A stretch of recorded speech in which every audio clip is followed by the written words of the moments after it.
பெண்ணின் மனமானில் விட வேண்டும், விதிதான் மாறாது. என் பேரின் பின்னே நீ சேர வேண்டும். கடல் கொண்ட கங்கை நிறம் மாற வேண்டும். என்னை மாற்றிவிடு, இதழூற்றிக் கொடு. தங்க மகன் என்ற சிங்க நடை போட்டு அருகில் அருகில் வந்தார். ரெண்டு புறம் பற்றி எரியும் மெழுகாக மங்கை உருகி நின்றாள்.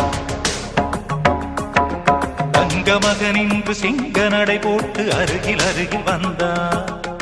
ரெண்டு புறம் பற்றி எரியும் மெழுகாக மங்கை உருகி